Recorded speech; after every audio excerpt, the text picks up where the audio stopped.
At 8:06. All right, everyone, let's make this a quick meeting. So let's start with a quick roll call. So I'm showing chair, vice chair, secretary, treasurer, CD1, CD3, 4, 5, 7, proxied by Tim Lewis, 8, 9, and 11 proxied by CJ Cunningham. Excellent. All right.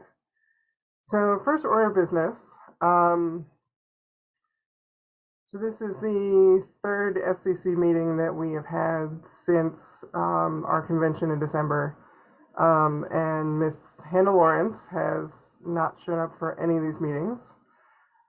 So at this point, I am considering her abandoning her post and would like to appoint a new CD2 chair for an interim position with the ability to have a convention within the next 90 days to meet their requirements for that congressional district.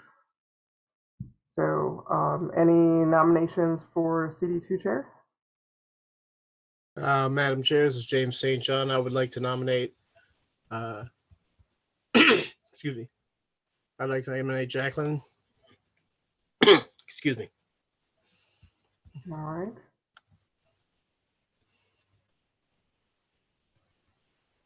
Ms. Campbell, do you accept the nomination? I do accept. Excellent. And I had a conversation with Ms. Campbell yesterday, just explaining the duties and what she will have to do over the next 90 days to make this official. Did you want to say anything to the board or? Yeah, I'm very excited. I've talked to the other members of what is going to be the Libertarian Party of Hampton Roads, and we have more or less settled on, we will have our meeting to announce our convention on the 20th of this month, which is Monday, and we will have our convention meeting on March 26th, which is a Sunday, unless anything comes up differently. We have more or less everybody in agreement on that. And the announcement will be made probably in the next week. We need to make sure that we've got some things set up, James and I.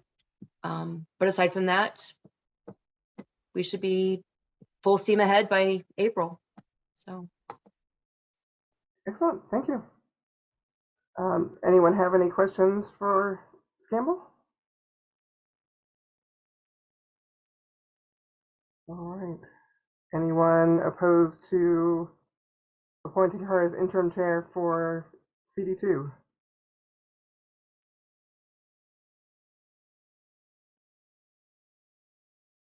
All right, well, hearing none, you are officially a member of our board. Thank you. Congratulations. All right, and on to next agenda item is appointing an interim CD10 chair. Mr. Fraser's LPVA dues expired last month, which made him ineligible to serve on the SCC anymore.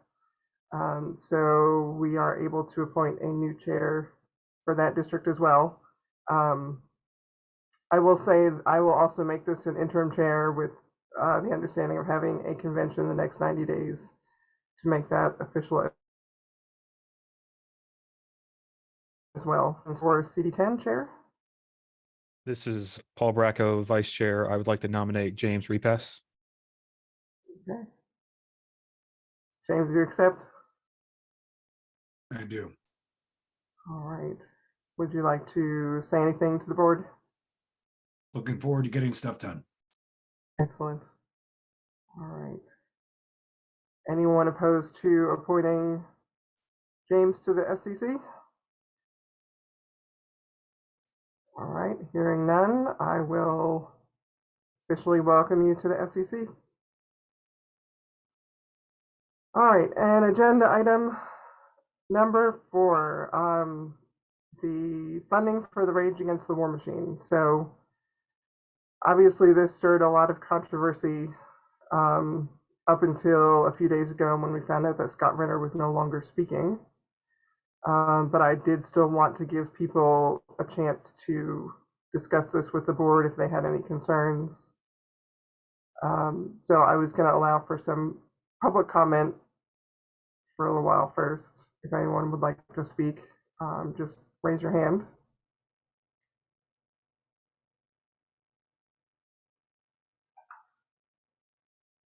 Mr. Davison?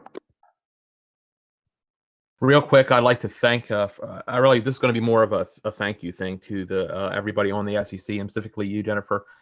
You heard what I had to say on the LNC meeting.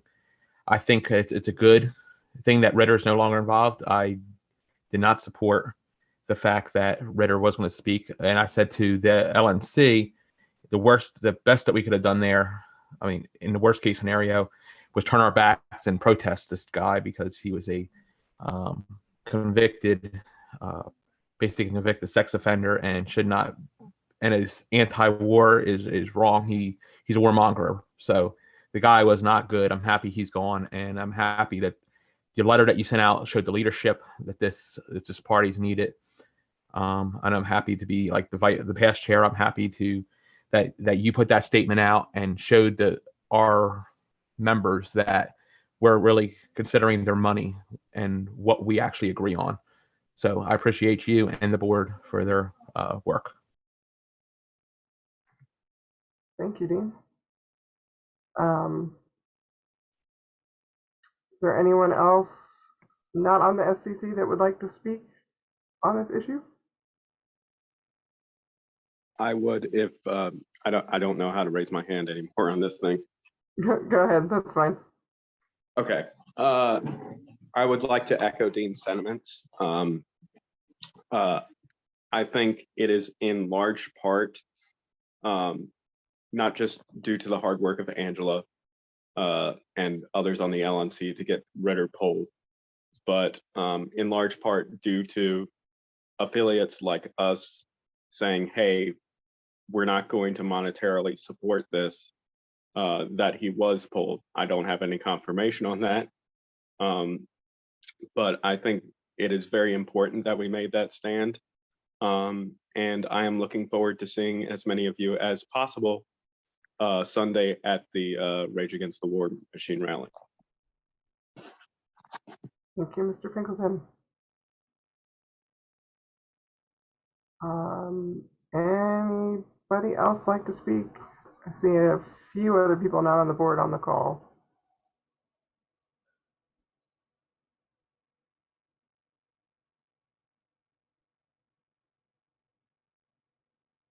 Did anyone from the SCC want to speak on this issue?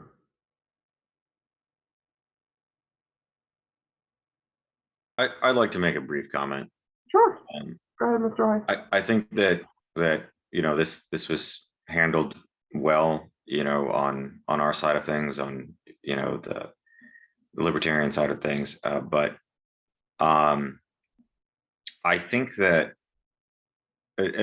those of you who were on last month's call may remember that I had certain reservations about certain aspects of this event or speakers, and I didn't go into it at length. And in fact, with some people that reached out to me, I even stated I don't know the speaker list yet and that kind of thing. Part of my reservations, I don't want to go into great detail about it, right now either, but part of my reservations led me to think that we could have an issue like this. I'm not necessarily predicting this precise thing, but something like this. And I just want to point it out again, because I believe that this is somewhat validation that my concerns are legitimate.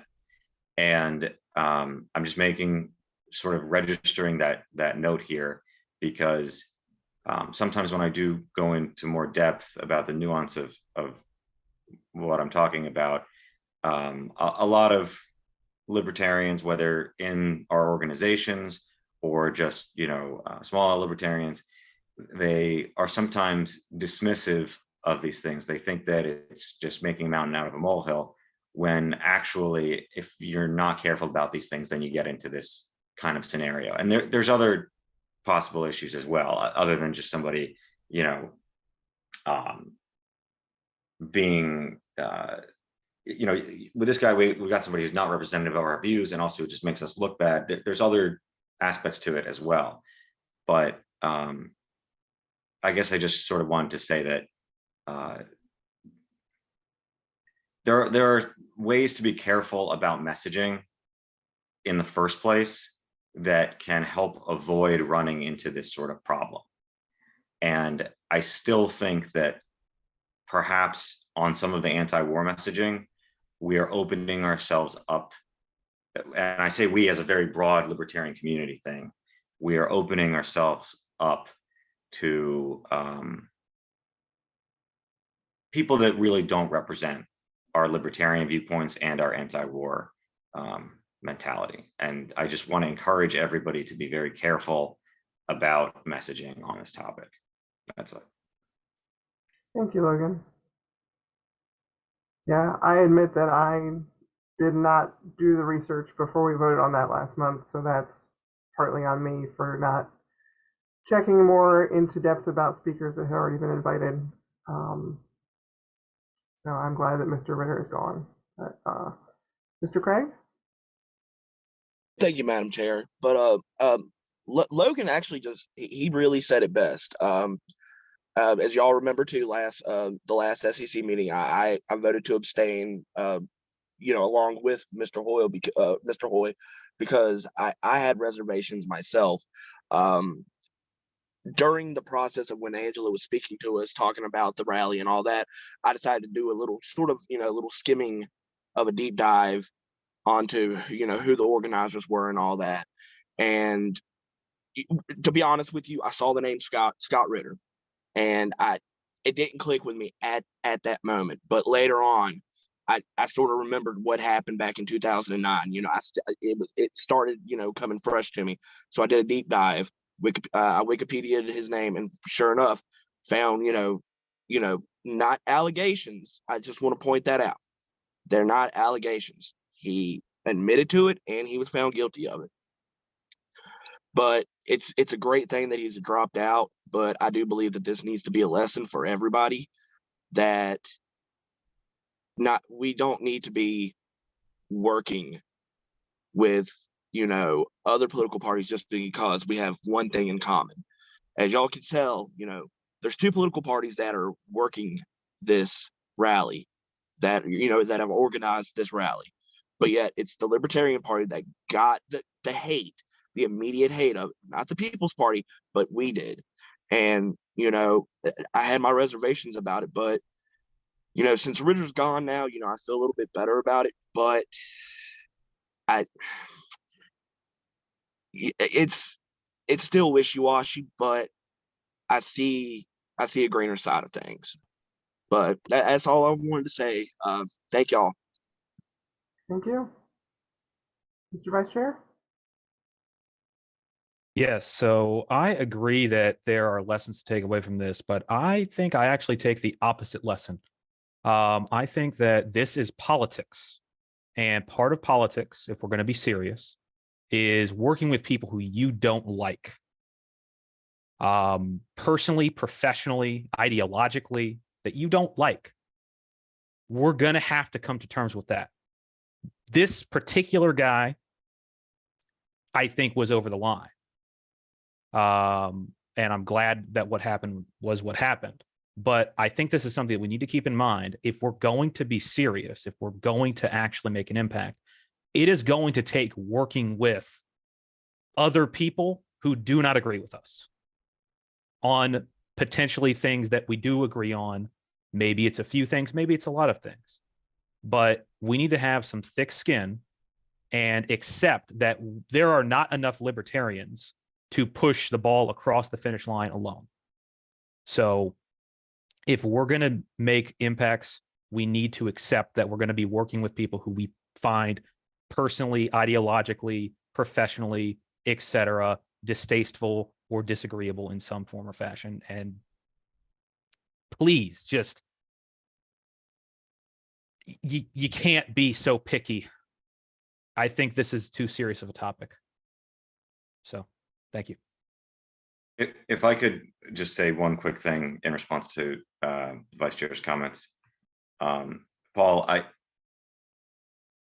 agree with everything that you just said. The thing is that I think that if that was in response to my own comments, I think that you've misunderstood my point. Someone said something like that last month. I've gotten comments like that when bringing up this kind of thing before. It's not a matter of not having certain partners or that kind of thing. That is not the point that I'm making. If I hadn't explained that properly, I will try to find a better way to capture the nuance of it, you know, some other time when we really discuss this more. But that is not the point that I'm making. The point that I'm making is specifically about the message, about how you are explaining your own beliefs and why. And you can align badly with messaging and beliefs, and that has nothing to do with the people. I'm not talking about people that disagree on other things. You know, when we align with someone on a topic, we should align because we actually are in agreement, not because there is a patina or a facade of agreement. That's what I'm talking about. And that completely allows for aligning with people that we disagree with on 9 topics out of 10, as long as we are in honest, real agreement on that one, and that we don't send out a confused message on that one thing. So I think I would say that your point is well taken, Mr. Hoy. But no, it was not really like directed. I don't want to make this as some sort of attack on people. That seems counterproductive. That's almost counter to what I'm saying. Especially given how much more people on this call are likely to agree than literally anywhere else. So no, it is a general commentary on, let's all please keep in mind that we're trying to make a political impact and what comes along with that.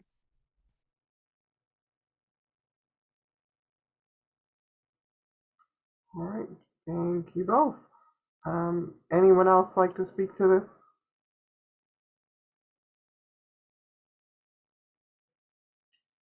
I think in general I can deal with certain disagreements on things, but when it comes to, you know, convicted sex offenders, I just have an issue with it. Partly based on our history with the state party with Mr. Larson. We don't need a scandal like that again. We don't need to be affiliated with anything like that. So I definitely understand where you're coming from, Mr. Vice Chair. That is an issue that I cannot let slide.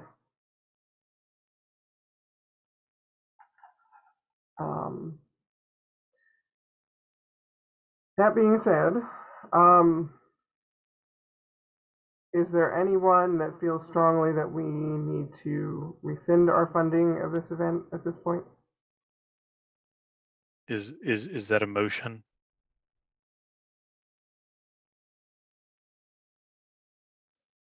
Well, I personally do not feel that we need to anymore. I'm asking if there's anyone else that wants to move that we rescind our funding.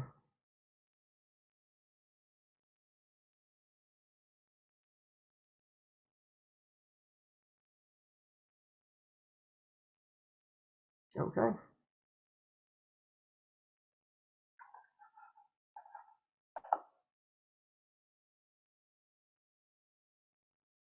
Well, then we can let Angela know that they can keep our money.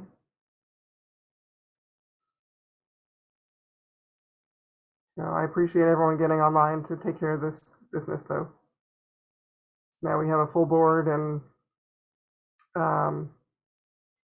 I need to start sending letters to the State Board of Elections to get L's after people's names. I can do that stating, yes, we have a full board representing all congressional districts. So, anyone else have anything they would like to discuss while we're here? Congrats to the 2 new members and condolences as well. Carl?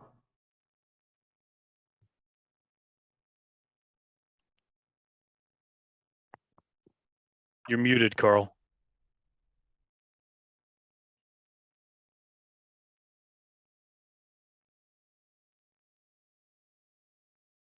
Carl, you're muted in case you can hear one of us.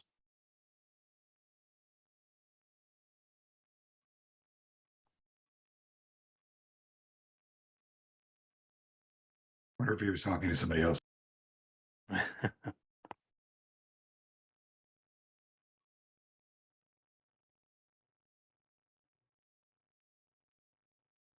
Probably battling the traffic that is Short Pump. I tend to yell as well.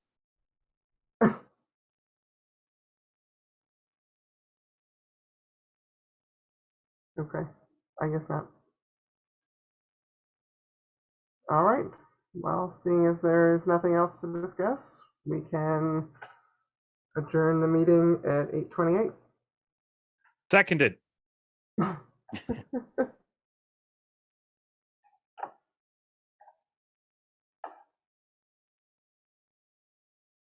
Great job, y'all. All right.